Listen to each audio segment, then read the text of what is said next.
খরগোশ এবং বিড়ালের বন্ধুত্ব। একটি খরগোশ মনের সুখে বনে ঘাস খাচ্ছিল।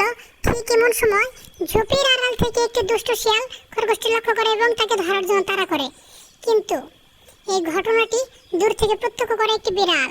সে বিড়ালটি এই ঘটনা প্রত্যক্ষ করে দৌড়ে আসে শিয়ালের হাত থেকে খরগোশকে বাঁচানোর জন্য।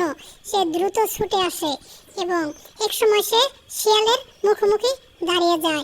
সে শিয়ালের সাথে লড়াই শুরু করে দেয় এবং এই লড়াই কিন্তু শিয়ালকে বিড়ালটি হারিয়ে দেয় এবং শিয়াল পালিয়ে যায়।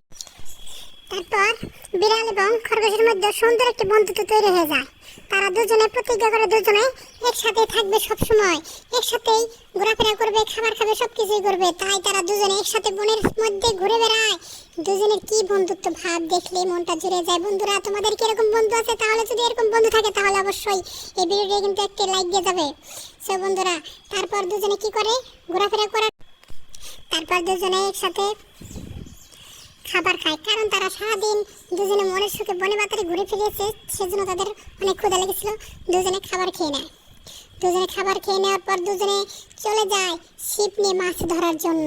কারণ রাত্রে তো খাবার খেতে হবে, সেজন্য তারা ছোট্ট একটি নালাতে চলে যায় মাছ ধরার জন্য এবং তারা বিশাল বড় একটি মাছ কিন্তু ধরতে পারে। তারপর তারা দুজনে মাছটি নিয়ে দুজনে মনের সুখে নাচতে নাচতে, বন্ধুরা জানো কি, তখন তারা বাড়িতে চলে আসে। সো তারা এত বড় একটি মাছ ধরার জন্য খুবই খুশি, হ্যাপি। সেজন্য তারা কিন্তু বাড়িতে চলে আসে এবং বাড়িতে চলে আসার পর দুজনে কুচি কুচি করে মশলা কাটে এবং অন্যান্য জিনিস কাটার পর সেগুলো নিয়ে দুজনে কিন্তু খুব সুন্দর করে সুস্বাদু একটি রান্না করে।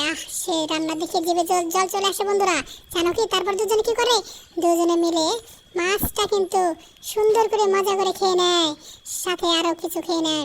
দুজনে মজা করে খেয়ে নেওয়ার পর এখন রাত্রি হয়ে যায়। তারপর তারা দুজনে ঘুমিয়ে পড়লো।